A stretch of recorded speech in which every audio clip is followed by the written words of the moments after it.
പുറപ്പാട് പുസ്തകം അധ്യായം 21. അവരുടെ മുമ്പാകെ നീ വെക്കേണ്ടാവുന്ന ന്യായങ്ങളാവിത്. ഒരു എബ്രായ ദാസനെ വിലയ്ക്ക് വാങ്ങിയാൽ 6 സംവത്സരം സേവിച്ചിട്ട് 7-ാം സംവത്സരത്തിൽ അവൻ ഒന്നും കൊടുക്കാതെ സ്വതന്ത്രനായി പോയിക്കൊള്ളട്ടെ. ഏകനായി വന്നു എങ്കിൽ ഏകനായി പോകട്ടെ. അവന് ഭാര്യ ഉണ്ടായിരുന്നു എങ്കിൽ ഭാര്യയും അവനോടുകൂടെ പോകട്ടെ. അവൻ്റെ യജമാൻ അവന് ഭാര്യയെ കൊടുക്കുകയും അവൾ അവന് പുത്രന്മാരെയോ പുത്രിമാരെയോ പ്രസവിക്കുകയും ചെയ്തിട്ടുണ്ടെങ്കിൽ ഭാര്യയും മക്കളും യജമാന് ഇരിക്കണം. അവൻ ഏകനായി പോകണം. എന്നാൽ ദാസൻ, ഞാൻ എൻ്റെ യജമാനെയും എൻ്റെ ഭാര്യയെയും മക്കളെയും സ്നേഹിക്കുന്നു, ഞാൻ സ്വതന്ത്രനായി പോകുകയില്ല എന്ന് തീർത്ത് പറഞ്ഞാൽ യജമാനൻ അവനെ ദൈവസന്നിധിയിൽ കൂട്ടിക്കൊണ്ടു ചെന്ന് കതകിൻ്റെയോ കട്ടളക്കാരൻ്റെയോ അടുക്കൽ നിർത്തിയിട്ട് സൂചി കൊണ്ട് അവൻ്റെ കാത് കുത്തി തുളയ്ക്കണം. പിന്നെ അവൻ എന്നേക്കും അവന് ദാസനായിരിക്കണം. ഒരുത്തൻ തൻ്റെ പുത്രിയെ ദാസിയായി വിറ്റാൽ അവൾ ദാസന്മാർ പോകുന്നത് പോലെ പോകരുത്. അവളെ തനിക്ക് സംബന്ധത്തിന് നിയമിച്ച യജമാന് അവളെ ബോധിക്കാതിരുന്നാൽ അവളെ വീണ്ടെടുപ്പാൻ അവൻ അനുവദിക്കണം. അവളെ ചതിച്ചതുകൊണ്ട് അന്യജാതിക്ക് വിറ്റു കളയുവാൻ അവന് അധികാരമില്ല. അവൻ അവളെ തൻ്റെ പുത്രനെ നിയമിച്ച് എങ്കിൽ പുത്രിമാരുടെ ന്യായത്തിന് ഒത്തവണ്ണം അവളെ പെരുമാറണം. അവൻ മറ്റൊരുത്തിയെ പരിഗ്രഹിച്ചാൽ ഇവളുടെ ഉപജീവനവും ഉടുപ്പും വിവാഹമുറയും കുറയ്ക്കരുത്. ഈ 3 കാര്യവും അവൻ അവൾക്ക് ചെയ്യാതിരുന്നാൽ അവളെ പണം വാങ്ങാതെ വെറുതെ വിട്ടയക്കണം. ഒരു മനുഷ്യനെ അടിച്ച് കൊല്ലുന്നവൻ മരണശിക്ഷ അനുഭവിക്കണം. അവൻ കരുതിക്കൂടാതെ അങ്ങനെ അവൻ്റെ കൈയാൽ സംഭവിച്ചാൽ ദൈവം സംഗതി വരുത്തിയാൽ അവൻ ഓടിപ്പോകേണ്ടാവുന്ന സ്ഥലം ഞാൻ നിയമിക്കും. എന്നാൽ ഒരുത്തൻ കരുതിക്കൂട്ടി കൂട്ടുകാരനെ ചതിച്ച് കൊന്നു എങ്കിൽ അവൻ മരിക്കേണ്ടതിന് നീ അവനെ എൻ്റെ യാഗപീഠത്തിൽ നിന്ന് പിടിച്ചുകൊണ്ട് പോകണം. എൻ്റെ അപ്പനെയോ തൻ്റെ അപ്പനെയോ അമ്മയെയോ അടിക്കുന്നവൻ മരണശിക്ഷ അനുഭവിക്കണം.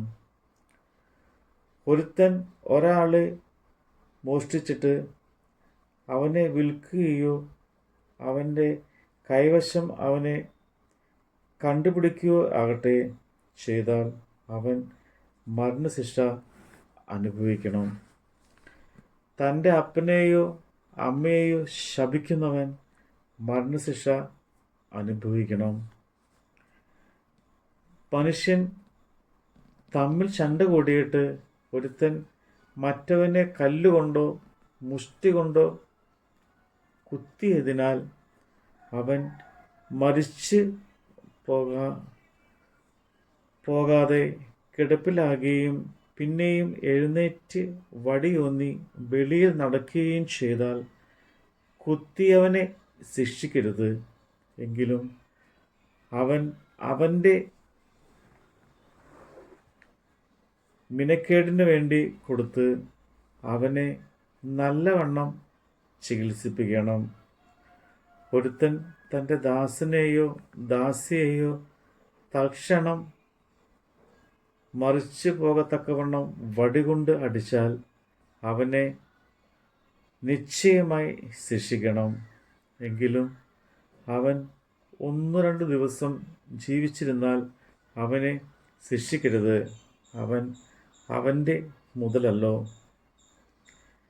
മനുഷ്യർ തമ്മിൽ ശണ്ട കൂടിയിട്ട് ഗർഭിണിയായ ഒരു സ്ത്രീയെ അടിച്ചതിനാൽ ഗർഭം അലസില്ലാതെ അവൾക്ക് മറ്റൊരു ദോഷവും വന്നില്ല എങ്കിൽ അടിച്ചവൻ ആ സ്ത്രീയുടെ ഭർത്താവ് ചുമത്തുന്ന പിഴ കൊടുക്കണം. ന്യായാധിപൻ വിധിക്കുന്നത് പോലെ അവൻ കൊടുക്കണം. മറ്റ് ദോഷം വന്നിട്ടുണ്ടെങ്കിൽ ജീവന് പകരം ജീവൻ കൊടുക്കണം. കണ്ണിന് പകരം കണ്ണ്, പല്ലിന് പകരം പല്ല്, കൈക്ക് പകരം കൈ, കാലിന് പകരം കാൽ, പൊള്ളലിന് പകരം പൊള്ളൽ, മുറിവിന് പകരം മുറിവ്, തിണർപ്പിന് പകരം തിണർപ്പ്. ഒരുത്തനടിച്ച് തൻ്റെ ദാസൻ്റെയോ ദാസിയെയോ കണ്ണ് കളഞ്ഞാൽ അവൻ കണ്ണിന് പകരം അവയെ സ്വതന്ത്രമായി വിട്ടയക്കണം. അവൻ തൻ്റെ ദാസൻ്റെയോ ദാസിയുടെ പല്ല് അടിച്ചു തകർത്താൽ അവൻ പല്ലിന് പകരം അവനെ സ്വതന്ത്രനായി വിട്ടയക്കണം. ഒരു കാള പുരുഷനെയോ സ്ത്രീയോ കുത്തി എന്നാൽ ആ കാളയെ കല്ലെറിഞ്ഞ് കൊല്ലണം. അതിൻ്റെ മാംസം തിന്നരുത്. കാളയുടെ ഉടമസ്ഥനോ കുറ്റമില്ലാത്തവൻ. എന്നാൽ ആ കാള മുമ്പേ തന്നെ കുത്തുന്നത് ഉടമസ്ഥൻ അത് അറിഞ്ഞുമിരിക്കെ അവൻ അതിനെ സൂക്ഷിച്ച് വയ്ക്കാകൊണ്ട് അത് ഒരു പുരുഷനെയോ സ്ത്രീയോ കൊന്നുകളഞ്ഞാൽ ആ കാളയെ കല്ലെറിഞ്ഞ് കൊല്ലണം. അതിൻ്റെ ഉടമസ്ഥനും മരണശിക്ഷ അനുഭവിക്കണം.